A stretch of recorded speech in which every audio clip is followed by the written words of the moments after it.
नमस्कार, मैं हूं राजीव ढोंडियाल और आप देख रहे हैं डिबेट का सबसे लोकतांत्रिक और प्रामाणिक शो दंगल।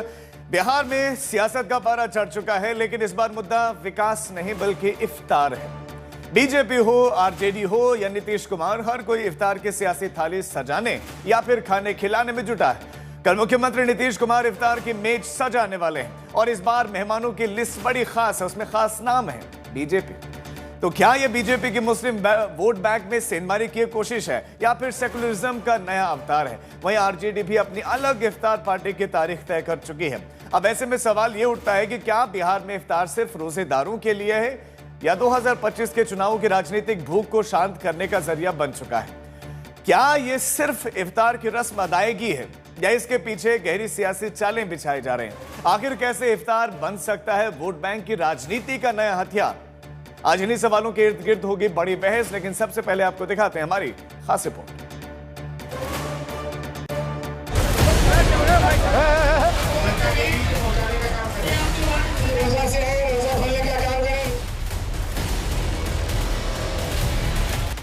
बिहार की सियासत में इफ्तार की थाली सज रही है। वैसे तो बिहार के सियासी गलियारे में इफ्तार पार्टियों की परंपरा नई नहीं है, लेकिन इस बार इफ्तार का मंच महज इबादत तक सीमित नहीं, बल्कि 2025 के चुनावी समीकरणों का अखाड़ा बन गया है। सीएम नीतीश कुमार अपनी इफ्तार पार्टी का आयोजन कर रहे हैं और इस बार एक बड़ा बदलाव हुआ है। बिहार बीजेपी भी इस दावत का हिस्सा बनने जा रही है। नीतीश कुमार इफ्तार पार्टी दे रहे हैं, क्या बीजेपी के नेता इफ्तार पार्टी में जाएंगे? जरूर जाएंगे जाकर। बीजेपी हमेशा तुष्टीकरण के खिलाफ रही है, लेकिन इस बार खुद इफ्तार पार्टी में शामिल हो रही है। क्या ये मुस्लिम वोटों को साधने की राजनीति नहीं है या नीतीश के साथ सियासत करने की वजह से मजबूरी की राजनीति कर रही है बीजेपी, या फिर आरजेडी की इफ्तार पार्टी से डरकर बीजेपी को भी इफ्तार का कार्ड खेलना पड़ा? ये बीजेपी वाले दोहरा चरित्र रखते हैं कि आदर नीतीश कुमार जी जब दावते इफ्तार करते हैं तो चुप रहते हैं, राष्ट्रगान का अपमान किया तो बीजेपी वाले चुप हैं, आदरणीय प्रधानमंत्री जी अपनी चुप्पी नहीं तोड़ रहे हैं।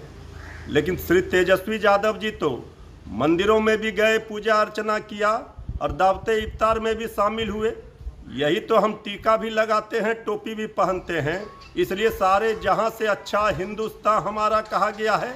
लेकिन भाजपा का दोहरा चरित्र उजागर हो जाता है जब वो नीतीश जी पर चुप हो जाती है। आरजेडी हो या जेडीयू, बिहार में हर पार्टी इफ्तार की सियासी थाली सजाने में जुटी है। नीतीश की पार्टी का दावा है कि उसकी सरकार और पार्टी सभी के साथ है। राजद की अपनी कोई विचारधारा नहीं बची है। समाजवाद की बात करते करते आकंठ परिवारवाद और वंशवाद में डूब गए। शायद इसीलिए जदयू और भाजपा की विचारधारा पर सवाल उठाते हैं। इस बात को स्वीकार करने में कोई गुरेज नहीं है कि भाई जदयू और भाजपा तो अलग अलग पार्टियां हैं। बिहार के विकास और अन्य मुद्दों को लेकर एक मजबूत गठबंधन हमारा है, लेकिन कई मसलों पर हमारी विचारधारा अलग अलग है। हमारी पार्टी जदयू सर्वधर्म समभाव में विश्वास रखती है। नीतीश कुमार जी के शासन में सभी जाति धर्म के लोगों को अपना काम करने की छूट है। वह नीतीश जी की सरकार मंदिर और कब्रिस्तान दोनों की घेराबंदी है। बिहार के मुख्यमंत्री नीतीश कुमार 23 मार्च रविवार को अपने आवास पर इफ्तार पार्टी का आयोजन करेंगे। वहीं 24 मार्च को आरजेडी सुप्रीमो लालू यादव इफ्तार देंगे। हालांकि ये पार्टी लालू राबड़ी के आवास पर न होकर आरजेडी के वरिष्ठ नेता और एमएलसी अब्दुल बारी सिद्दीकी के सरकारी आवास पर होगी। आरजेडी की इफ्तार थाली सजने से पहले बिहार में नेता प्रतिपक्ष तेजस्वी यादव शुक्रवार को दरभंगा में रोजा इफ्तार में शामिल हुए तो बीजेपी ने बयानों के सियासी तलवार निकाल लिए। नेता प्रतिपक्ष तेजस्वी यादव आज दरभंगा गए, उनका एक अलग ही रूप दिखा। टीका से नफरत और जालीदार टोपी से प्रेम। अहिल्या स्थान गए, टीका लगाया, चंद कदमों की दूरी पर इफ्तार पार्टी किए, जालीदार टोपी पर पहना और टीका मिटा दिया।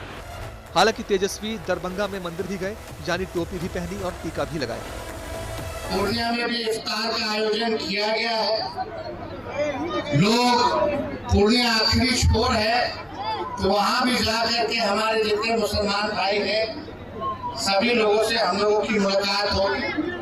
तो आप सब लोगों को दिल से बधाई देते हैं, शुभकामनाएं देते हैं। ये वक्त राजनीति का नहीं है, ये त्योहार मनाने का है। संजय सरावगी जी और जीवेश कुमार जी नए नए मंत्री बने हैं, इसलिए आप लोगों को आंख में मोतियाबिंद हो गया, दिखता नहीं है। ऑपरेशन करने की जरूरत है, जो इस बार 2025 के चुनाव में जनता आप लोगों का आंख की रोशनी ठीक कर देगी।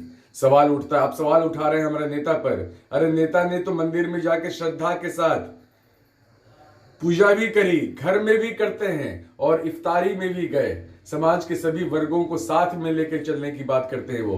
आप लोग सिर्फ और सिर्फ समाज को बांटने की बात करते हैं। ऐसे में सबसे बड़ा सवाल ये है कि क्या बिहार में इफ्तार अब चुनावी रणनीति का हिस्सा बनेगा? क्या 2025 के विधानसभा चुनाव में बिरयानी और खजूर भी मुद्दा बनेंगे? क्या बिहार की राजनीति अब रोजगार, शिक्षा और विकास से हटकर दाल रोटी और बिरयानी की दावतों तक सिमट गई है? पटना से शशि भूषण के साथ रोहित कुमार सिंह, आज तक। तो इसी सियासत पर चर्चा के लिए खास मेहमान हमारे साथ जुड़ गए हैं। स्वागत कीजिए प्रेम शुक्ला जी का। बीजेपी प्रवक्ता ब्रजमोहन श्रीवास्तव, एनसीपी प्रवक्ता हमारे साथ हैं। अभिषेक झा, जेडीयू के स्पोक्स पर्सन। तो किशोर तिवारी जी भी हमारे साथ हैं, शिवसेना यूबीटी के नेता है। प्रोफेसर चितरंजन गगन भी हमारे साथ हैं, आरजेडी के प्रवक्ता। डॉक्टर आशुतोष वर्मा, समाजवादी पार्टी के प्रवक्ता भी हमारे साथ हैं। आप सभी का बहुत स्वागत है। शुरुआत प्रेम जी आप ही से। नीतीश कुमार ने इफ्तार पार्टी का आयोजन किया है, प्रेम पूर्वक तो कल जा रहे हैं आप लोग जी? तो अब आप ये बताइए, किसी ने इफ्तार का अगर आयोजन किया है और उसमें निमंत्रण दिया है तो रोजेदारों को भी जाना चाहिए और जो रोजेदारों का समर्थन करते हैं उनको भी जाना चाहिए। उसमें आपत्ति क्या है? सैयद शाहनवाज हुसैन जी हमारे भारतीय जनता पार्टी के नेता हैं, वो इफ्तार पार्टी का आयोजन करते हैं। भारतीय जनता पार्टी के तमाम लोग उसमें भी जाते हैं। अभी हमारे अल्पसंख्यक प्रकोष्ठ के लोगों ने दिल्ली में आयोजन किया था। दिल्ली की आदरणीय मुख्यमंत्री रेखा गुप्ता जी उसमें शामिल हुई थी। महाराष्ट्र में भी अल्पसंख्यक प्रकोष्ठ जो है आयोजन करता है, तो हमारे महाराष्ट्र के नेता भी जाते हैं। तो अगर रोजा इफ्तार का, लेकिन इतना सिर्फ हमारा है कि आप रोजा इफ्तार की जो पार्टियां देते हैं वो उसी तरह से दिवाली मिलन का भी आयोजन करें, उसी तरह से नवरात्र के व्रतियों के लिए भी आयोजन करें। रोजा रखने वाला जो है, यानी जो इस्लाम में व्रत रखता है, उसकी इफ्तार पार्टी में तो जाते हैं लोग। लेकिन जब नवरात्र के व्रतियों के पारण की पार्टी, उनके फलाहार का आयोजन नहीं करते हैं तो ऐसा लगता है कि ये तुष्टीकरण की राजनीति पे आमादा है। ये मैं सवाल जवाब उनसे लूंगा, लेकिन आप ये बताएं कि आप जाएं तो ठीक, लेकिन अगर आरजेडी चले जाए, तेजस्वी यादव चले जाएं, या अखिलेश यादव चले जाए, या ममता बनर्जी चले जाएं, तो आपको उसमें तुष्टीकरण दिखाई देती है? नहीं, अब बहुत अच्छा प्रश्न है आपका।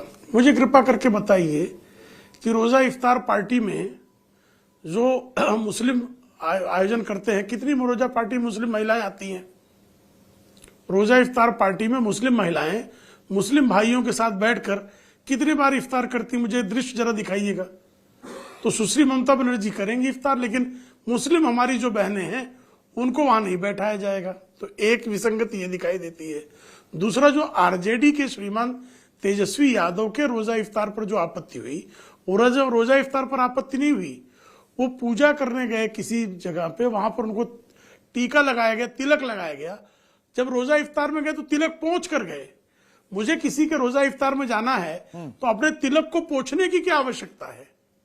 क्या आपको कंपेल किया गया कि आप जो है अपना तिलक पोंछ कर जाइए?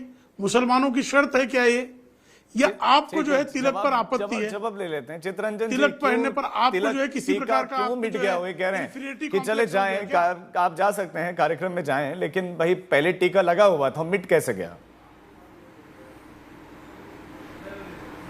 नहीं राजीव जी, माने ये लोग वहाँ से वहाँ इनके साथे थे क्या? अरे इन लोगों का दोहरा चरित्र रहा है। अभी प्रेम शुक्ला जी के बातों में ही आप देख लीजिए कितना कंट्रोवर्सी है। इनके नेता इफ्तार पार्टी करते हैं, इनके नेता इफ्तार पार्टी में जाते हैं और दूसरे पर इनको आपत्ति है।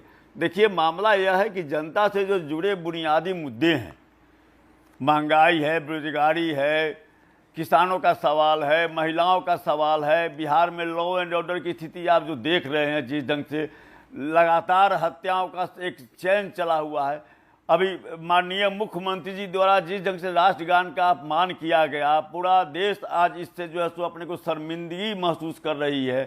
तो इन सब चीजों से ध्यान हटाने के लिए ऐसे मुद्दे ले आएंगे जो वो कह रहे हैं कि टीका मिट कैसे गया या टीका मिटना नहीं चाहिए था, पहला। दूसरा ये कि क्या आरजेडी को इस बात का डर है कि जो मुस्लिम वोट बैंक है वो बढ़ जाएगा, और क्या उस पर बीजेपी की भी आपको लगता है कि नजर है?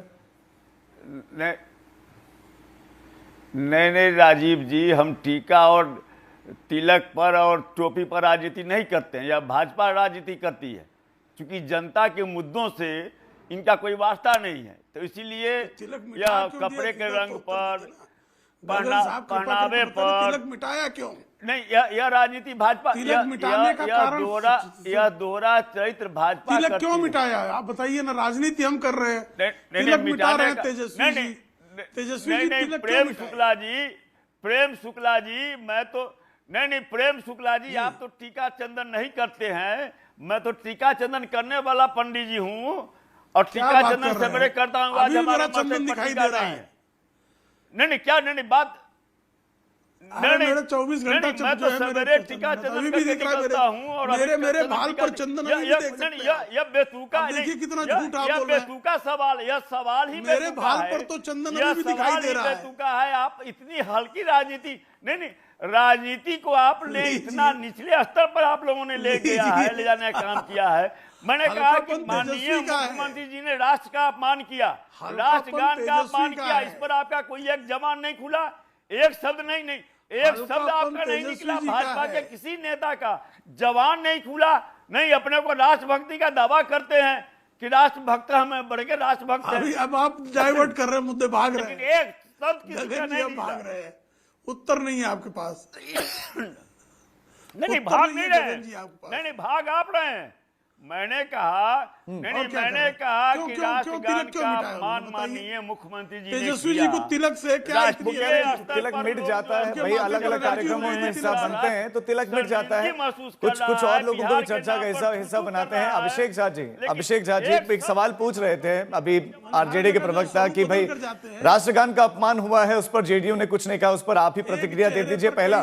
दूसरा ये कि हाँ, बहुत खूबसूरत शेर है ये, देखते देखते कितने बदल जाते हैं लोग। प्रेम शुक्ला जी।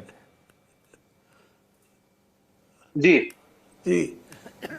ये राष्ट्रगान के अपमान का मुद्दा अभी बता रहे हैं। आप सभी को मालूम होगा कि 2002 में तत्कालीन उस वक्त मुख्यमंत्री राबड़ी देवी जी थी और लालू प्रसाद यादव जी पूर्व मुख्यमंत्री थे। राष्ट्रगान के समय ये बैठे हुए आपको नजर आएंगे। एक तिरंगे के निशान वाला बेस था। एक वीडियो हमारे पास है, आप कहे तो मैं आपको भेज दूं या आपके दर्शकों को मैं बेहतर तरीके से दिखा दूं कि उस वीडियो में साफ तौर पर दिख रहा है कि तिरंगे के निशान वाले चबूतरे पर तेजस्वी यादव जी है, वो उछलते और कूदते नजर आ रहे हैं। राहुल गांधी जी हाथ हिलाते हैं, तब राष्ट्रगान का अपमान नहीं होता है। खैर, आज इस मुद्दे पर आपने डिबेट ऑर्गेनाइज की है, सेंसिटिव मुद्दा है। देखिए होता क्या है कि हम तो सर्वधर्म समभाव वाले लोग, सभी जाति धर्म के लोगों का सम्मान करते हैं। नीतीश कुमार जी ने ऐसा बिहार बनाया है जहां सब लोग अपना काम कर सकते हैं, कोई इफ्तार में जाए, पूजा पाठ करे, इसमें कोई दिक्कत नहीं। आपको आपत्ति है टीका पर, जो तेजस्वी यादव के टीका पर आज बयान आए, आपको आपत्ति है उस पर कि या फिर आपको लगता है कि वो ज्यादा फर्क नहीं पड़ता उससे टीका था या नहीं था? नहीं, मैं आपको बताऊं, देखिए तेजस्वी यादव जी या उनकी पार्टी किस धर्म की पॉलिटिक्स करती है मैं आपको समझाता हूँ। तेजस्वी यादव जी मंदिर गए, एक प्रकार का दिखावा था, चलिए पूजा पाठ किया, कुछ देर वहां पर रुके और उसके बाद जाते हैं इफ्तार पार्टी में। बाकी लोग टीका नहीं पूछते हैं। लेकिन तेजस्वी यादव जी जिस आचरण को प्रस्तुत करते हैं वो अपीसमेंट पॉलिटिक्स वाला आचरण है, तुष्टीकरण की नीति है। एक खास समुदाय के लोगों को खुश करने के लिए किसी और समुदाय की भावनाओं को आहत कर देने में तेजस्वी यादव जी को कोई दिक्कत नहीं है। वो जो फर्जी सेक्युलरिज्म होता है ना, उसका वो प्रदर्शन हमेशा से करते रहे हैं। भाई आप जिस धर्म में है उस धर्म का सम्मान करिए, अन्य सभी धर्मों का सम्मान करिए, लेकिन किसी का सम्मान करने के चक्कर में आप किसी का अपमान कर देते हैं, ये कहीं से उचित नहीं है। लेकिन तेजस्वी यादव जी को से क्या फर्क पड़ेगा? इनको लगता है कि एक खास समाज के लोग, एक खास समुदाय के लोग बड़े खुश हो जाएंगे और शायद इनको अपना ठेकेदार मान लेंगे। ठीक है, 20 सेकंड में इसका जवाब चित्ररंजन आप दीजिए, फिर दूसरे मामले के पास जाना है। हम 20 सेकंड में जवाब दीजिए। आप कीजिए तो नहीं, ये नहीं राजीव जी, पहली बात तो जो जिसकी घटना की चर्चा कर रहे हैं वह बिल्कुल फर्जी है। राष्ट्रगान नहीं हो रहा है। उस समय महामहिम राज्यपाल महोदय मार्च पास्ट का निरीक्षण कर रहे हैं। यह गलत जो सो प्रोपगेंड कर रहा है। राष्ट्रगान आप फिर से चर्चा पे रहते हैं चित्ररंजन जी, ठीक है, वो दूसरा विषय है, वो दूसरा विषय है। वापस इस विषय पर लौटते हैं। बिहार में चुनाव है, इफ्तार पार्टियों का आयोजन हो रहा है। आप पर वो कह रहे हैं कि आप सीधा सीधा तुष्टीकरण करते हैं, आप टीका मिटा देते हैं, मंदिर जाते हैं, टीका लगाते हैं। आपको इफ्तार में जाना था, टीका मिटा दिया आपने। आपको फर्जी बता रहे हैं, ये आपकी न्यूज है राजीव जी, ये आपके ग्रुप की न्यूज, इंडिया टुडे ग्रुप की न्यूज है, जिसको ये फर्जी बता रहे हैं चित्ररंजन जी। नहीं, जिस तस्वीर को आप दिखा रहे हैं, आप कल से दिखा रहे हैं, वह तस्वीर फर्जी है। उस समय महामहिम राज्यपाल महोदय मार्च पास्ट का निरीक्षण कर रहे हैं, राष्ट्रगान नहीं बज रहा। फिर एक बार हमारा जो टॉपिक है, हम टॉपिक से अलग जा रहे हैं। देखिए, सवाल ये है कि अगर पहले हुआ भी है, अभिषेक जी, अगर पहले हुआ भी है तो इसका अर्थ ये नहीं ना कि आपको राष्ट्रगान का अपमान की इजाजत मिल जाती है क्योंकि पहले के पॉलिटिकल पार्टीज ने ऐसा किया था। और आप इधर उधर झांकते हैं, इधर उधर चलते हैं, अधिकारियों से बात करते हैं, वो सबने देखा ना। क्या मतलब आप अगर पहले वालों ने किया तो आप करेंगे? राजीव जी, राष्ट्रवादी सोच नीतीश कुमार जी की है, इस बात का सर्टिफिकेट हमें इन पार्टियों से नहीं चाहिए। नीतीश जी ने उस धरने पर चल के जो पॉलिटिक्स की और जितना काम किया, वो स्वतंत्रता सेनानी के बेटे सर्टिफिकेट नहीं चाहिए, लेकिन जो सामने दिखाई पड़ रहा है, स्वतंत्रता सेनानियों के पेंशन का इंतजाम किया है, सर्टिफिकेट किसमें कहां से आरजेडी वाले दिखाई पड़ रहा है, सामने दिखाई पड़ रहा है, सारे चैनलों पर चला है। अब आप लाख सफाई दीजिए। लेकिन फिर आप उनको सर्टिफिकेट दे सकते हैं, आपको कोई सर्टिफिकेट ना दे, आपको सबको सर्टिफिकेट देना कि वो तुष्टीकरण कर रहा है, वो हिंदू विरोधी है, वो है। आप भी तो चर्चा हुई राजीव जी, ये चर्चा हुई, तब आपने जिक्र किया। आपको तो कहना पड़ेगा, ये आपके ग्रुप की खबर को, इंडिया टुडे ग्रुप की खबर को चित्ररंजन जी फर्जी बता रहे हैं। क्या आपका न्यूज ग्रुप फर्जी है? क्या आपका न्यूज ग्रुप फर्जी खबर चलाता है? नहीं, ग्रुप में जो खबर चलाई, अभिषेक जी, देखिए, ये जो खबर है, सवाल ये है कि जो आप जिस विषय को उठा रहे हैं, जिसको आधार बना रहे हैं, क्या आपका आधार बनाना उचित है? जब राष्ट्रगान बज रहा है, आप इधर उधर चल रहे हैं, आप बगल में अधिकारी खड़े हैं, आप कह रहे हैं कि लालू प्रसाद यादव तब बैठे हुए तो उन्होंने अपमान किया। आप उनका हवाला कैसे दे सकते हैं? मुद्दा समझिए, आप उनका हवाला दे कैसे सकते हैं? नहीं, आप ये समझिए कि राष्ट्रगान मुद्दे से भटक रहे हैं। कोई व्यक्ति, सुन लीजिए, अटेंशन मोड में कोई व्यक्ति नहीं, तो कानून का उल्लंघन नहीं है। मोरल रिस्पांसिबिलिटी लोगों की बनती है। आप प्रदेश के मुख्यमंत्री हैं, आप उस समय जब अनाउंसमेंट हो रहे, राष्ट्रगान बज रहा, आप अटेंशन मुद्रा में नहीं है। वो अब मैं आपको क्या बता रहा हूँ कि राष्ट्रगान के समय ये लोग बैठे रहते हैं, राहुल गांधी जी हाथ हिलाते रहते हैं। राष्ट्रगान के समय मुख्यमंत्री जी का ध्यान कहीं और था, या मुख्यमंत्री जी स्टेज से उतर रहे। और मुझे याद है कि जब ये घटनाएं हुई हैं, तब आरजेडी, बीजेपी, सभी पॉलिटिकल पार्टीज ने हमला बोला था। बहरहाल अब आगे बढ़ते हैं, हम जिस टॉपिक पर बातचीत कर रहे हैं उसी पर बातचीत करते हैं। किशोर तिवारी जी, मैं आपको अब लाते हुए, किशोर तिवारी जी, बिहार में इफ्तार पार्टी कल नीतीश कुमार रख रहे हैं, फिर लालू प्रसाद यादव एक इफ्तार पार्टी का हिस्सा बनेंगे, उनकी पार्टी के सदस्य के यहाँ पर इफ्तार पार्टी है। कैसे देख रहे हैं आप इसको? महाराष्ट्र में तो इफ्तार पार्टी में अजीत पवार ने देवेंद्र फडणवीस की किरकिरी कर दी है। उन्होंने कहा है कि औरंगजेब के खिलाफ अब कोई बोलेगा तो हम उसकी कंप्लेंट करेंगे। दूसरी बात उन्होंने ये भी कही कि मुसलमान यहाँ सेफ है, और देवेंद्र जी कह रहे थे कि कब्र से निकाल के उनको देखेंगे हम किसने पुलिस को मारा। देखिए, मैं यहाँ पर राजीव जी आपकी डिबेट में पहली बार आ रहा हूं, लेकिन मैं एक बात रखता हूं, नागपुर के अंदर 33% नागपुर में कर्फ्यू लगा हुआ है, और आज एक युवक इरफान की मौत भी हो गई जो उस दिन घायल हो गया था। तो ये सब गलत हो रहा है। मैं कह रहा हूं कि 33% नागपुर बंद रहने से लोगों का व्यापार पूरी ऐसी तैसी हो गई है, और नागपुर में ऐसा कभी हुआ नहीं था। और नागपुर की शांति को अशांति में परिवर्तन करने के लिए बीजेपी का बड़ा रोल है। बीजेपी के एक कैंडिडेट जो पिछले वक्त हार गए थे, अमोल ठाकरे, उनको चुनाव लड़ने के लिए उन्होंने वहां पर फसाद बनाया, और वो फसाद दंगे में बदल गया। दूसरे को चुनाव लड़ने का था, फहीम खान को उसने वहां पर फसाद किया। अब ये सब चीजें अवॉइड करनी चाहिए। और नागपुर के जो आप आरोप लगा रहे हैं कि उन्होंने दंगा करवाया। अरे नहीं भाई, वो आरोपी है, अमोल ठाकरे आरोपी है, जो बीजेपी के पदाधिकारी है, मैं क्या बोलूं। और सारे के सारे बीजेपी के लोग हैं जो बजरंग दल और विश्व हिंदू परिषद के नाम पे अरेस्ट हुए। मैं अभी बता रहा हूं कि ये देवेंद्र फडणवीस के अपने करियर के लिए एक बहुत बड़ा ब्लॉट है कि उसके ही नागपुर में ये दंगा हो गया। और सबसे ज्यादा विचलित तो नितिन गडकरी है।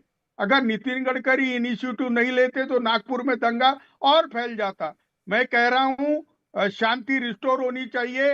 व्यापारी लोग जिनका हजारों करोड़ का नुकसान हो रहा है, सारा वो नहीं होना चाहिए। ठीक है, दूसरे मेहमानों के पास भी जाएंगे, लेकिन जो इफ्तार की थाली सजी है बिहार में हमें देखने को मिल रहा है, महाराष्ट्र में भी सजी है, वहां पर भी सत्ता में शामिल बीजेपी के साथ ही डिप्टी सीएम अजीत पवार ने इफ्तार पार्टी में शामिल वो हुए और एक सख्त संदेश दिया है। पहले वो सुना देते, फिर चर्चा भी करेंगे। भारत विविधता में एकता का प्रतीक है। छत्रपति शिवाजी महाराज, डॉक्टर बाबा साहेब अम्बेडकर, महात्मा ज्योतिबा फुले, राजर्षि शाहू महाराज ने सभी धर्मों और जातियों के साथ लेकर समाज की उन्नति का मार्ग हम सबको दिखाया है। हमें इसी विरासत को आगे बढ़ाना है और किसी भी तरह की समाज विभाजन की ताकतों के बहकावे में न आना है। हाल में हो रहे हमने होली मनाई, जल्दी गुड़ी पड़वा आने वाला है, फिर ईद आएगी। यह त्योहार हमें साथ मिलकर मनाना है, क्योंकि हमारी एकता ही हमारी असली ताकत है। मुझे एक भरोसा देना है, आपका भाई अजीत पवार आपके साथ है।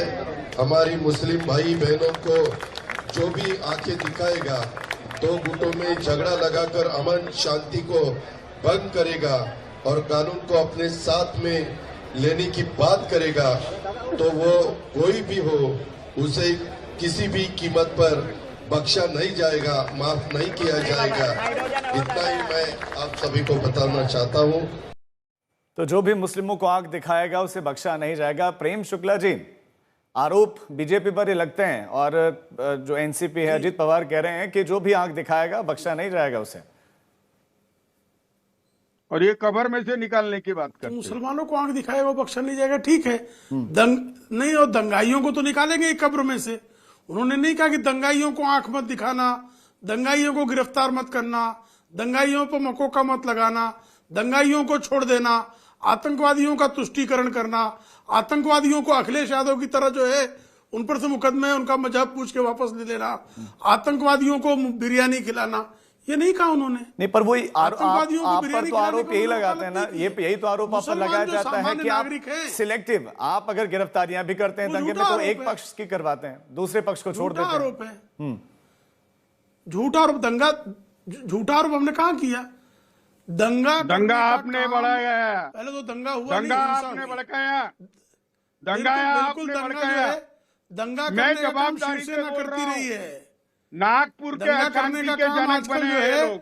शिवसेना जिसकी सुन्नत हो गई है, ये जो कहने दीजिए, फिर मैं 20 सेकंड में आप सबका रिएक्शन दूंगा। ठीक है किशोर जी, आऊंगा 20 सेकंड में। प्रेम शुक्ला जी, शिवसेना के प्रवक्ता नहीं आजकल, ये कुछ भी बोले क्या रहा है? तिवारी जी जो सुन्नत कराई हुई शिवसेना है उसके प्रवक्ता है। तो सुन्नत कराई हुई शिवसेना जिसको औरंगिया की कब्र में जो है गौरव दिखाई देता, शौर्य का प्रतीक है। औरंगिया की कब्र जिनको शौर्य का प्रतीक दिखाई देती है, ऐसे सुन्नत करा चुकी शिवसेना, उसके प्रवक्ता श्रीमान किशोर तिवारी, कृपा करके मुझे बताइए कि एक व्यक्ति लोकतांत्रिक ढंग से प्रदर्शन कर रहा है, वो फसादी हो गया आपकी निगाह में? और जिन लोगों ने हिंदुओं की दुकानें जलाई, नागपुर पे देखिए, नागपुर पर हम बहुत चर्चा कर चुके हैं, उस पर चर्चा कर चुके हैं और 6 बजे फिर से हम उस पर डिबेट करने वाले। प्रेम शुक्ला जी, हम बिहार पर एक बार फिर से लौटते हैं कि जो इफ्तार पार्टियां हैं, क्या इसके बहाने मुस्लिम वोट बैंक को साधने का एक प्रयास, और बीजेपी भी अब उसमें कूद पड़ी है? क्या आपकी भी अब वोट बैंक उसी वोट बैंक पर नजर है? प्रेम शुक्ला जी, हम बिल्कुल तुष्टीकरण में विश्वास नहीं रखते। हम सबका साथ, सबका विकास, सबका विश्वास, सबका प्रयास वाले हैं। हम जो हैं एक कौम विशेष के लोगों की इफ्तारी करा के उनका वोट नहीं मांगते। हम आतंकवादियों पर से मजहब पूछ के मुकदमे वापस नहीं लेते। हम जो हैं हज वालों के लिए जब ममता बनर्जी फुरफुरा शरीफ जा रही थी तब आप लोगों की तरफ से बड़ी तीखी टिप्पणियां हुई थी। कांग्रेस के कार्यकाल में कुंभ मेले पे टैक्स लगता था जी। जब फुरफुरा शरीफ गई ममता बनर्जी तब तो आपने बहुत आपत्तियां उठाई। आप मुझे कृपा करके बताइए ना, एक इफ्तार पार्टी मुझे दिखाइए जहां मुस्लिम मौलवियों के साथ में मुस्लिम महिलाएं इफ्तार करती हों। एक इफ्तार की मुझे कल जेडीयू का जो कार्यक्रम है उसमें आ रही हैं क्या? इंडिया जब नीतीश कुमार ने कल इफ्तार पार्टी का आयोजन किया है उसमें आ रही हैं? मैं आपसे पूछ रहा, नहीं जाती ना कहीं, वही तो मैं कह रहा हूं। किसी भी कार्यक्रम में मुस्लिम महिलाओं को इफ्तार करने के लिए मौलवी इजाजत नहीं देते, फिर ममता बनर्जी को जो है वो मुंह में खजूर कैसे खिलाते हैं? ये मेरा सवाल है। ये इस्लाम में कहां से जो है जायज है कि मुस्लिम महिलाओं को इजाजत नहीं है? ममता बनर्जी चूंकि मुख्यमंत्री हो गई तो इजाजत है, तो ये क्या है मुझे बताइए? ये धर्म के अनुकूल है क्या? उनकी परंपराओं के अनुकूल है क्या? इस पर अगर किसी ने आपत्ति कर दी तो इस पर जो है किसी प्रकार की खिसियाहट की कहां गुंजाइश है? कोई गुंजाइश नहीं है। हम तो वही कह रहे हैं ना कि फुरफुरा शरीफ वो जाती हैं और हनुमान जयंती पर जो है प्रतिबंध लगा देती हैं और मुहर्रम के जुलूस के लिए सरस्वती पूजा को प्रतिबंधित कर देती हैं। ये जो है ये गलत है, ये अब हम हमेशा कहेंगे। कोई इस तरह की हरकत करेगा, अखिलेश यादव मुहर्रम के जुलूस को परमिशन, लेकिन जो है सरस्वती पूजा के जुलूस को प्रतिबंध नहीं चलेगा। डॉक्टर आशुतोष समाजवादी पार्टी से जुड़े हैं, उनसे इस पर रिएक्शन दिवाली पर बिजली काट देते थे, डॉक्टर आशुतोष बोलिए। राजीव जी एक बार सवाल रिपीट करेंगे। प्रेम शुक्ला आप पर आरोप लगा रहे हैं कि जो हिंदू त्योहार थे उनमें आपको दिक्कतें होती थी, त्योहारों पर प्रतिबंध लगते थे, बिजली सप्लाई रोक दी जाती थी, लेकिन इफ्तार पार्टी में आप बड़े खुश होकर टोपी पहनकर जाते हैं। देखिए राजीव जी, भारतीय जनता पार्टी की परेशानी यह है कि जब पूरे देश में प्रेम का माहौल बना होता है तो भारतीय जनता पार्टी के पेट में गुड़गुड़े उठने लगते हैं। ऐसा नहीं है, ऐसी भारतीय जनता पार्टी थी भी नहीं और उस देश की राजनीति भी ऐसी नहीं हुई थी। प्रेम शुक्ला जरा जाएं और अपने पूर्व प्रधानमंत्री अटल बिहारी वाजपेयी को सीखें, उनसे सीखें। अटल बिहारी वाजपेयी जब प्रधानमंत्री थे तो इस देश में सरकारी खर्चे पे रोजा इफ्तार की शुरुआत हुई थी। ये किसी से छुपा नहीं है। ये अटल बिहारी वाजपेयी थे जिन्होंने सदाए सरहद बस का इंतजाम किया और खुद यात्री बनकर लाहौर पाकिस्तान तक गए थे। ये सैयद शाहनवाज हुसैनी थे जिन्होंने भारतीय जनता पार्टी के सुशील मोदी के ऊपर पूरी इस्लामिया हॉल में रोजा इफ्तार की पार्टी। वो तो कह रहे हैं कि हम तो हर धर्म को आगे लेकर चलते हैं, आप बस एक धर्म की बात करते हैं। वो तो कह रहे हैं, वो तो कह रहे हैं सारे धर्मों को साथ लेकर चलते हैं, आप एक धर्म को लेकर चलते हैं। जाए मेरी आवाज आ रही है राजीव जी? आ रही है आपकी आवाज। अगर परेशानी ये है कि हिंदू मुस्लिम की एकता अगर होने लगी तो भारतीय जनता पार्टी की राजनीतिक रोटियां नहीं सेकी जाती हैं। कोई कब्रिस्तान शमशान की बात नहीं करेगा तो चुनाव कैसे जीता जाएगा, कैसे पोलराइजेशन हो जाएगा। और उत्तर प्रदेश में के बाद बिहार के बाद बंगाल में ये पूरी तरीके से ये हिंदू मुस्लिम खेलने के मूड में है। लेकिन इस बार ईद और होली एक साथ पढ़ के इस देशवासियों ने दिखा दिया है कि हम तुम्हारे बहकावे में आने वाले नहीं हैं। तुम तो कुछ भी करते रहो, तुम्हारे लिए सब पाक साफ है। हमारे लिए तुम हिंदुस्तान, मुसलमान, कब्रिस्तान, शमशान करते रहो।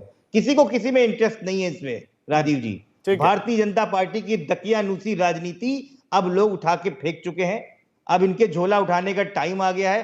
जितना ये हिंदू मुसलमान करते जाएंगे उतना ये मुंह के खाते जाएंगे। इस पर उनसे रिएक्शन लूंगा। लेकिन प्रोफेसर चितरंजन जी, क्या नीतीश कुमार ने बिहार में खेला शुरू कर दिया 2025 के लिए इफ्तार पार्टी और इसमें बीजेपी को आमंत्रित किया जाना?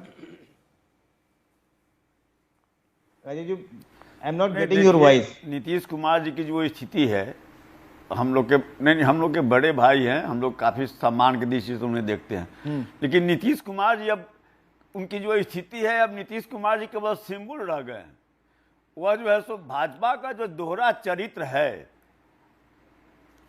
अब खुलकर सामने आने लगा है। बिहार में जिस ढंग से अब चुनाव आने वाला है बिहार विधानसभा का, और भाजपा के अंदर जो बौखलाहट है, जो बेचैनी और छटपटाहट है, अब इसीलिए अब वह चाह रही है कि हम बिहार में किसी तरह से ऐसा कुछ माहौल बनाएं जो ये बिहार का कि जो मिसाल रहा है सांप्रदायिक सौहार्द का, भाईचारा का, प्रेम का, बंधुत्व का, उसको जो है कैसे हम जो है सो धर्म के आधार पर इसको हम विभाजित करें, भाई भाई में विभेद पैदा करें, तो वह बिहार में लगी हुई है। और एक तरफ चूंकि नीतीश जी के को सिंबल के रूप में इस्तेमाल करके और अपना राजनीतिक रोटी सेकना चाह रही है। नीतीश जी अब कोई फैक्टर रह नहीं गए, भाजपा केवल उनका इस्तेमाल अब कर रही है। भाजपा कैसा इस्तेमाल कर रही है? नहीं, अब जब आपने एक दो घटना नहीं इधर, लगातार जो घटनाएं घटी है आप उनको देखिए कि किस ढंग से नीतीश जी का जो व्यवहार रहा है।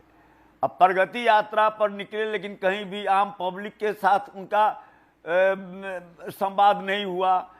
कहीं भी रहते हैं तो दोनों तरफ से 2-3 लोग उनको इस ढंग से घेरे हुए रहते हैं।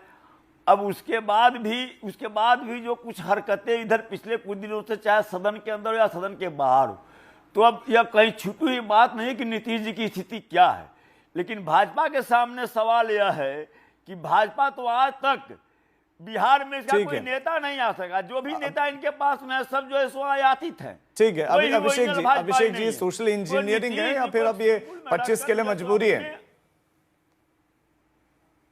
नहीं, अभी चितरंजन जी जिस तरह से बता रहे थे कि मजबूरी दोनों की मजबूरी है। और अरे रुकिए ना, मैं आपकी मजबूरी पहले उजागर कर देता हूँ। देखिए, अभी चितरंजन जी बता रहे थे कि नीतीश जी कोई फैक्टर नहीं, लेकिन आप लोगों ने न्यूज को कवर किया कि भाजपा, ये राष्ट्रीय जनता दल के कई नेताओं ने और खुद लालू जी ने कई बार कहा कि नीतीश जी भाई उनके साथ चले आए तो अच्छा होगा। ये लालू जी मजे हुए राजनीति के खिलाड़ी हैं। तेजस्वी जी ने तो अभी शुरुआत की है। लालू जी और आरजेडी का कुनबा इस बात को जानता है कि बिना नीतीश जी के इनकी नैया पार नहीं हो सकती, इसलिए लोग गाहे बगाहे नीतीश जी को आमंत्रण देते रहते हैं। तो दोहरा चरित्र देख लीजिए कि एक तरफ आमंत्रण देते हैं ताकि इनकी नैया पार लग सके, और दूसरी तरफ कहते हैं कि नीतीश जी कोई फैक्टर नहीं है। भाई, नीतीश जी को फैक्टर इस बिहार की जनता ने बनाया है, और नीतीश कुमार जी की पॉलिटिक्स जरा हटके है। नीतीश जी का अपना दमखम है क्योंकि जनता का आशीर्वाद, जनता की कृपा उन पर रहती है। और ये जो पॉलिटिकल एंगल है, ये राजद के लोग अपना सेट करके खुश फहमी में रहे कि नीतीश जी ऐसे हैं वैसे हैं। अरे भाई, 74 साल की उम्र में नीतीश जी जितना काम करते हैं 36 साल वाले युवराज से नहीं होगा।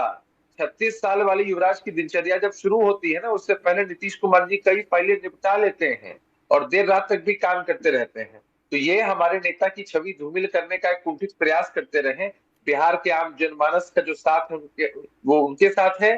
गठबंधन मजबूती से खड़ा है, हमारी पार्टी मजबूती से खड़ी है, और निश्चित रूप से इस विधानसभा के चुनाव में इनको इसकी बानगी दिखाई पड़ेगी। अब चूंकि चितरंजन जी के साथ मजबूरी है ना, नीतीश जी के बारे में नाप शराब नहीं बोलेंगे, हमारी पार्टी गठबंधन के बारे में नाप शराब नहीं बोलेंगे, तो भाई इनका पॉलिटिकल एजेंडा, पॉलिटिकल एंगल कैसे सधेगा।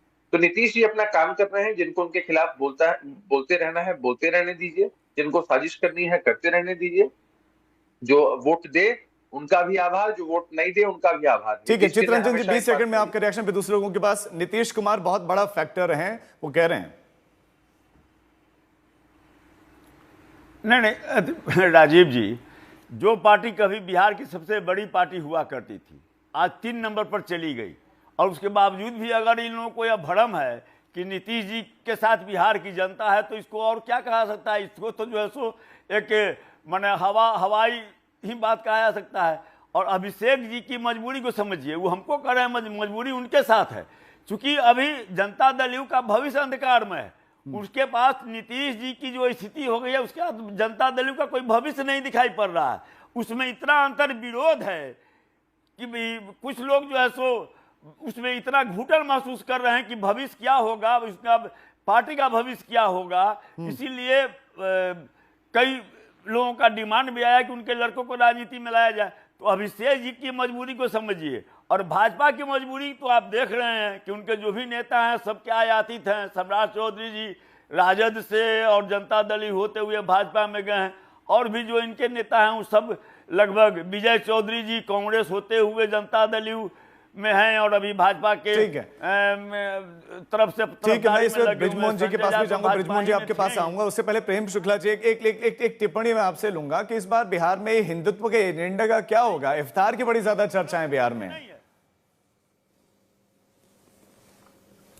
देखिए, भारतीय जनता पार्टी हिंदुत्व के मुद्दे को हमेशा से स्वीकारती है। हिंदुत्व हमारा मुद्दा है, हम हिंदुत्व नहीं छोड़ रहे हैं। हिंदुत्व राष्ट्रीयता है।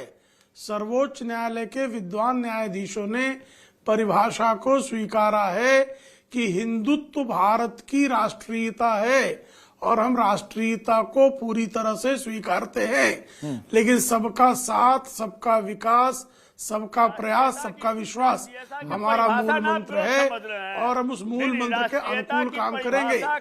जो लोग विभाजनकारी राजनीति करते हैं, जो जाति की राजनीति करते हैं, जो गोत्र की राजनीति करते हैं, जो परिवार की राजनीति करते हैं, अब बताइए लालू प्रसाद यादव के अलावा किस यादव को लोग बढ़ाते हैं? यादव परिवार के अलावा ये काहे बीच में चिचिया रहे हैं? बाबू आराम से शांत हो जाइए, मैं आपको सुन रहा था ना। चिचिया कह रहे हैं, चिचिया कह रहे हैं। अरे विभेद आप करते हैं भाई। लक्ष्मणपुर बात है, जैसा लालू यादव के थोड़ी देर। हाँ, प्रेम शुक्ला जी बोले, फिर ब्रिजमोहन जी के पास जाऊंगा। जाति संहार कब हुए?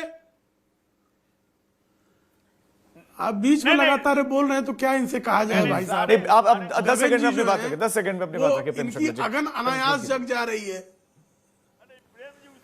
देखिए, जातीय नरसंहार का क्रूरतम दौर लालू यादव के जंगल राज में चला। लक्ष्मणपुर बातें जैसे नरसंहार लालू की लंपट राजनीति के कारण हुआ, जिसका परिणाम पूरे बिहार को भोगना पड़ा। बिहार को पलायन झेलना पड़ा। बिहार को जिस तरह से कुशासन लालू प्रसाद यादव के राज में हुआ, उसको आज भी सोचकर लोग सिहर जाते हैं।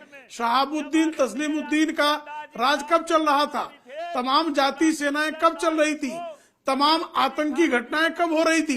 ये सब लालू यादव के थे कि मीसा के विवाह के लिए जो है किसी की गाड़ियां उठा ले आना, अपहरण करने वाले अपहर्ताओं को मुख्यमंत्री कार्य के निवास से छुड़वाया जाना। ऐसा राज और कभी हुआ है? ये क्या बात करेंगे? ये क्या बात करेंगे आप भाई?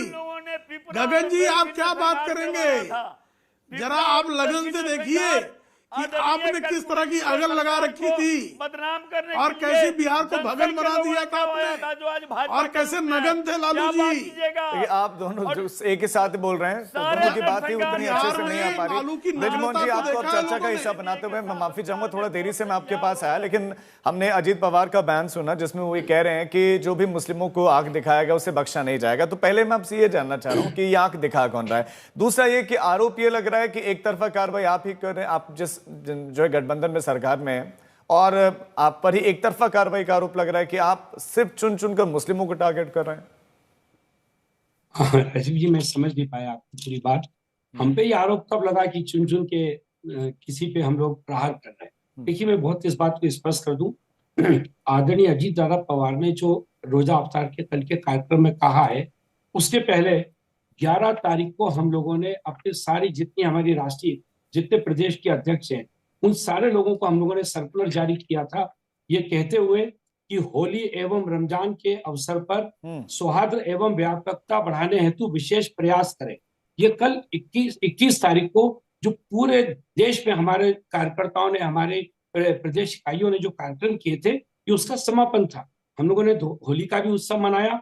हम लोगों ने अपने कार्यकर्ताओं से कहा कि आप रमजान के भी कार्यक्रम करिए, तो उसके तहत ये कल का कार्यक्रम हुआ है। उसमें अजीत दादा पवार ने बहुत स्पष्ट रूप से ये कहा है, और जो हम लोग कह रहे हैं इसको हम खाली कल हमने नहीं कहा, इसको हम लगातार इस बात को कह रहे हैं कि देश में हम लोग हिंदू और मुसलमान को बराबर से मानते हैं। हमारे लिए कोई कम नहीं और कोई ज्यादा नहीं। हर एक के त्योहार हमारे लिए उतने महत्वपूर्ण है जितने उनके लिए। हम सारे त्योहारों को मनाते हैं और सारे त्योहारों के लिए हम अपनी पार्टी के कार्यकर्ताओं को भी बोलते हैं। अब जहां तक बात जो कल दादा ने कहा, कल कोई आंखें दिखाएगा, तो निश्चित रूप से अगर इस प्रकार की कोई घटना घटती कि किसी एक समाज के व्यक्ति को, एक धर्म के संप्रदाय के लोगों को यदि किसी प्रकार से प्रताड़ित किया जाता है, तो निश्चित रूप से उनकी आवाज उठाने का, उनको संरक्षण देने का काम तो हम लोगों का है, और जो हमको करना भी चाहिए, और लगातार इस काम को हम लोग करते हैं। और इसमें हम ये नहीं देखते कि हमारी और पार्टियां क्या कहती है, हम उस आदमी के साथ खड़े होते हैं जो पीड़ित है या जिसके साथ हमको ऐसा लगता है कि उसके साथ अन्याय हुआ है। इसमें हम कोई पक्षपात नहीं करते। मैं एक बात और कह दूं, हम लोग एनडीए के सक्रिय सदस्यों में से एक है। एनडीए की सबसे बड़ी ताकत ही है कि वहां पर अपने आप को, अपने विचारों को रखने की वहां पर पूरी स्वतंत्रता है और वो हमें अपने ढंग से काम करने की पूरी छूट भी उसमें मिलती है। किसी प्रकार का कोई दबाव नहीं होता। लेकिन इत्तेफाक ये है कि जितने दूसरे राजनीतिक दल हैं वो अपनी विचारधारा को अपने साथियों पे थोपने में अपने आप को ताकतवर महसूस करते हैं, जबकि एनडीए में ऐसी कोई स्थिति नहीं है। भारतीय जनता पार्टी भी सारे धर्मों का सम्मान करती है। उन्होंने भी अपने सारे आयोजन किए हैं। उनका जो अल्पसंख्यक प्रकोष्ठ है वो लगातार कार्यक्रम कर रहा है।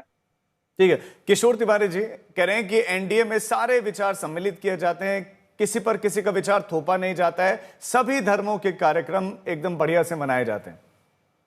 नहीं, ऐसा वास्तविकता नहीं है। यहाँ पर बीजेपी और शिवसेना एक ही तरफ जा रही है। एकनाथराव शिंदे अपने तरफ से खुद ही आंदोलन कर रहे हैं और कबर निकालने की और कबर का जीन भी इनके मन में घुस गया है। अब अजीत पवार जी ने जो स्टैंड लिया है वो बहुत अच्छा लिया है।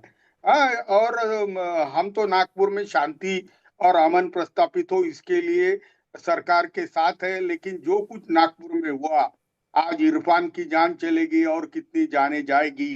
लेकिन बीजेपी ने अमन और शांति के लिए सरकार में रहते हुए लॉ एंड ऑर्डर रिस्टोर करना चाहिए। पर ब्रिजमोहन जी, आप जैसी बात कर रहे हैं वैसी बात आपके साथी करते नहीं। आप अकेले पड़ गए हो, आप अकेले पड़ गए हो। आंख दिखाएगा, यहाँ आंख निकालने की बात कर रहे, यहाँ तो कब्र में जाओगे तो कब्र में से निकालोगे बोले। और मुझे एक बताओ ब्रिजमोहन जी, ये तो आपने बताया ही नहीं, वो कब्र निकालने वाली बात से आपका क्या सरोकार है? आप उसकी वो मांग से सपोर्ट करते या नहीं करते हैं? 300 साल पुरानी कब्र निकालने वाली। नहीं, आपने बहुत अच्छा प्रश्न किया तिवारी जी। मैं स्पष्ट कर दूं, राष्ट्रवादी कांग्रेस पार्टी देश के कानून के साथ है। जो देश का कानून बोलता है हम उसका समर्थन करते हैं। उस मामले में भी अगर देश का कानून ये कहता है कि उसको वहां से हटाया जा सकता है तो कोई बात नहीं। अगर देश का कानून कहता है तो उसका संरक्षण होना चाहिए तो संरक्षण के साथ है। मेरा हम लोगों का इस मामले में बहुत स्पष्ट सोचना है कि अगर देश का कानून बदल जाएगा इस मामले में तो उस समय कार्रवाई होगी। लेकिन आज देश का कानून ये कहता है कि इसकी संभावनाएं नहीं है, वहां पर उसका संरक्षण भारत सरकार को करना है और राज्य सरकार को करना है। ठीक है, ठीक है। एक बार फिर से प्रेम शुक्ला जी आपके पास आते हुए कि 80-20 की बात हो रही थी पहले, लेकिन ऐसा लगता है कि बीजेपी की नजर अब पूरे 100% पर है। वो 20% पे आ गए। तो पहले से कहती सबका साथ, सबका विश्वास, सबका विकास। हम तो 100% के साथ पहले से ही हैं। कुछ लोग हैं जो 20% को जो है तुष्टीकरण करके हिंदुओं को जातियों में बांट करके फिर जाति की राजनीति करके, पांत की राजनीति करके, जैसे श्रीमान अखिलेश यादव, सब कुछ यादव परिवार में ही, अखिलेश यादव परिवार के अलावा और किसी अन्य यादव को कुछ नहीं मिलना है। और फिर यादव, जब उनका शासन आया था तो उत्तर प्रदेश के अधिकांश स्थानों में सिर्फ एक जाति के लोग तैनात हो गए थे। पीसीएस परीक्षा एक जाति के लोग पास कर रहे थे, ये स्थिति थी। और जो है गौ हत्या प्रतिबंध जो है 60 के दशक से उत्तर प्रदेश में है, लेकिन हर शहर में हर चौराहे पर गौ कसी करने की छूट दे दी गई थी। यानी इतना खुल्लम खुल्ला। और हर जगह जिले जो हैं, एक जिला मुख्तार अंसारी को बांट दिया, दूसरा जिला अफजल अंसारी को बांट दिया, तीसरा जिला अतीक अंसारी को बांट दिया, चौथा जिला जो है वो एक एक माफिया को एक एक जिला बांट दिया गया था। आज 1 डिस्ट्रिक्ट 1 प्रोडक्ट हो रहा है। लालू प्रसाद यादव के कार्यकाल में उसी तरह से शहाबुद्दीन, तस्लीमुद्दीन, एक एक जिले में एक एक अपराधी, एक एक माफिया पैदा करके बैठा दिए गए थे। ये करते ममता बनर्जी का राज चल रहा है। किस तरह से वहां बांग्लादेशी रोहिंग्या नंगा नाच कर रहे हैं बंगाल में, हर कोई देख रहा है। तो ये लोग जो हैं ये राजनीति करते हैं 20% के तुष्टीकरण की, ये राजनीति करते हैं जातियों के विभाजन की। राजीव जी, ऐसा है ना कि भारतीय जनता पार्टी की पोल खोलने से पहले मैं भारतीय जनता पार्टी की जो अंदर जो 2 भारतीय जनता पार्टी, इसको समझिए। एक भारतीय जनता पार्टी है जो बयानवीर है। जैसे आपको याद होगा कि आरएसएस में मोहन भागवत जी ने एक समय कहा था कि मुसलमानों के बिना हिंदू राष्ट्र की परिकल्पना नहीं की जा सकती, और जो ऐसा कहते हैं वो हिंदुत्व नहीं है। 19 सितंबर 2018 आरएसएस का सम्मेलन था। इफ्तार पार्टी की जब प्रधानमंत्री अटल बिहारी वाजपेयी प्रधानमंत्री, तो इफ्तार पार्टी सरकारी खर्चों पे होती थी।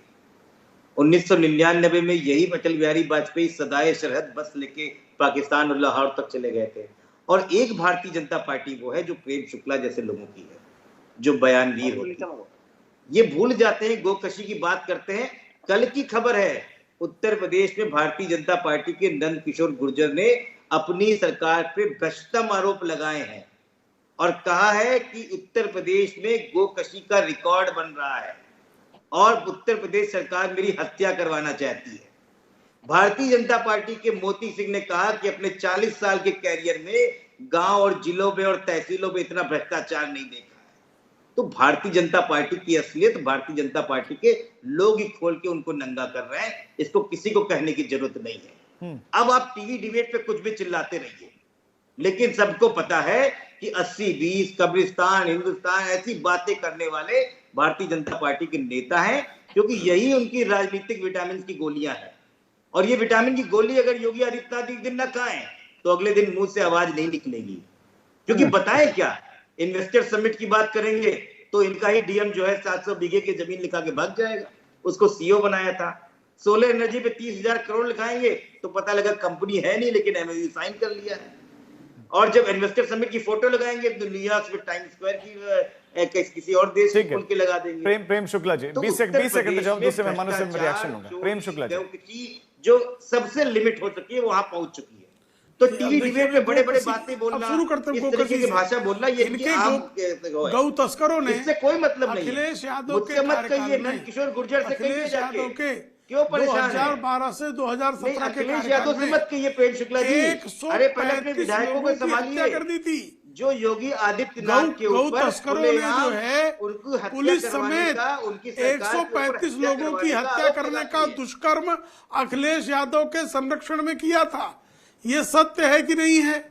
गौकशी की बात करते हैं। आज जो है उत्तर प्रदेश के हर जिले में लोग कहते हैं कि गाय जो छुट्टी गाय टहल रही, इसलिए टहल रही है क्योंकि यहाँ तक कि गौ तस्करों ने जो है आजम खान की भैंस भी चोरी कर ली थी। अभी बीच में काहे चिचिया रहे बाबू, मैं सुन रहा था आपको, काहे चिचिया रहे हो? बकरी चोर की पार्टी, बिजली चोर की पार्टी, बिजली चोर, बकरी चोर, टोटी चोर की पार्टी। अब ये जो है सदा शैता पर बात करेगी। बिजली चोरी करे आपका सांसद, बकरी चोरी करे आपका विधायक, टोटी चोरी करे आपका मुख्यमंत्री। तो बकरी चोर, बिजली चोर, टोटी चोर की पार्टी जो है जब जो है सदा शैता की बात करती है तो लोग जानते हैं कौन क्या बात कर रहा है। पूरा बिजली चोर, बिजली चोर, डीएम के नाम पे टोटी चोर, बकरी चोर, सिर्फ चोर और चोर, यही भाषा मचाए शोर, चोर मचाए शोर भाषा हो सकती है वो प्रेम चोर मचा रहे भाजपाई सफाई। टोटी चोर बोलते ही कैसी मिर्ची लग गई, बिजली चोर बोलते ही कैसी मिर्ची लग गई, बकरी चोर बोलते कैसी मिर्ची लग गई, क्योंकि बकरी चोर आजम खान, बिजली चोर मर्क और टोटी चोर अखिलेश यादव। तो ऐसी जो है जबरदस्त चोरों का ऐसा गिरोह आप जो है कहीं देख नहीं सकते। देखो लाइट चली गई, चोरों का भयंकर गिरोह। प्रेम शुक्ला झूठ बोलोगे लाइट चली जाएगी, तो यही होगा। चोरों का भयंकर गिरोह बोलता है उसका मुंह काला होता है। चोरों का भयंकर गिरोह, भाजपाइयों का मुंह काला हो गया। चोरों का भयंकर गिरोह। चर्चा थोड़ी सी फिर हमारी डिटेल होती जा रही है। मैं चाहता हूँ कि हम निजी टिप्पणियों से बचेंगे। अभिषेक जी आपके पास आते हैं कि आप पर आरोप लग रहा है कि इफ्तार पार्टी सिर्फ एक दिखावा है और जेडीयू की इसके पीछे गहरी जो एक रणनीति है कि मुस्लिम वोट बैंक आपको आरजेडी का खिसकाना है, अपने साथ में लेकर आने, इसलिए इफ्तार पार्टी हो रही है। पहली बात तो ये कोई मुस्लिम वोट बैंक आरजेडी के साथ नहीं है, और दूसरी बात हमारे नेता नीतीश कुमार जी ने हमेशा कहा है कि हमने वोटरों की चिंता की है, वोटों की चिंता नहीं की है। ना हम अपीसमेंट पॉलिटिक्स वाले हैं, ना हम कट्टरपंथ वाले हैं। एक समाजवादी विचारधारा के साथ हमारी पार्टी चलती है और इफ्तार पार्टी भी दी जाती है। मुख्यमंत्री जी दशहरे में पूजा पंडालों में भी जाते हैं, होली भी खेलते हैं, दिवाली के समय भी लोगों के बीच उपलब्ध रहते हैं। तो हर जाति धर्म के लोगों के लिए इस इफ्तार में आप आरजेडी वालों को बुला रहे हो कि नहीं? देखिए, जो पार्टियां होती हैं उसमें कोई एक गठबंधन का बैरियर नहीं होता है। और कोई निजी वैमनस्यता तो हमारी किसी के साथ है नहीं। मुख्यमंत्री आवास में है और आज से निमंत्रण जाने शुरू हुए हैं। देखिए कौन कौन सी पार्टियों को निमंत्रण जाते हैं और कौन कौन सी पार्टी के लोग उसमें शामिल होते हैं। तो हम इसको कोई पॉलिटिकल एंगल के चश्मे से नहीं देखते हैं। कोई निजी कार्यक्रम हो या कोई इस तरह के सार्वजनिक आयोजन हो जो पॉलिटिकल नहीं है, उसको हम पॉलिटिकल एंगल। ठीक है अभिषेक जी, लौटता हूं। एक बड़ी खबर इस समय मिल रही है। बड़ी खबर, अजीत पवार पर बीजेपी के सांसद नारायण राणे ने पलटवार किया है। और बड़ी खबर आपको दे दें, बीजेपी और एनसीपी अजीत गुट में टक्कर सी खबरें हैं। अजीत पवार ने आंख दिखाने का जो धंधा है वो शुरू किया है। नारायण राणे का बयान है, सांसद हैं बीजेपी के नारायण राणे, और उन्होंने अजीत पवार के जो मुस्लिमों को आंख दिखाने वाला बयान था उस पर पलटवार किया। और राणे ने कहा कि लगता है अजीत पवार ने आंख दिखाने का धंधा शुरू कर दिया है। अजीत पवार महाराष्ट्र के डिप्टी सीएम हैं। उन्होंने कहा था कि मुस्लिमों की तरफ आंख उठाकर देखोगे तो बख्शूंगा नहीं। और अब नारायण राणे ने इस पर पलटवार किया है। ब्रिजमोहन जी में हमारे साथ है। ब्रिजमोहन जी, ये नारायण राणे की टिप्पणी है कि लगता है कि आंख दिखाने का धंधा शुरू कर दिया उन्होंने। हाँ, देखिए आदरणीय नारायण राणे जी के बयान पे तो मैं कोई प्रतिक्रिया नहीं देना चाहता, लेकिन मैं अपनी पार्टी का पक्ष स्पष्ट करना चाहता हूँ।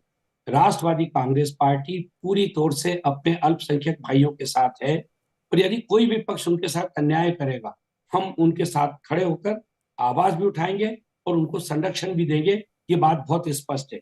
अब इसको कोई चाहे आंख दिखाना समझ ले, चाहे इसको कोई आंख देखना समझ ले, इससे हमको कोई फर्क नहीं ये आपकी पड़ता। ऑफिशियल स्टेटमेंट भी इस पर आ गए। आप सभी मेहमानों का बहुत शुक्रिया हमारे साथ जुड़ने के लिए, इस पर चर्चा करने के लिए। तो बिहार में अब जो है इफ्तार का समय है और कल भी पार्टी आयोजित की गई है, कल जेडीयू की तरफ से, उसके बाद आरजेडी के कार्यक्रम है और साथ ही साथ हिंदुत्व का जो लगातार तड़का है वो लगता चला जा रहा है। यानी कि दिलचस्प बिहार की जो चुनावी राजनीति है वो हो चली है।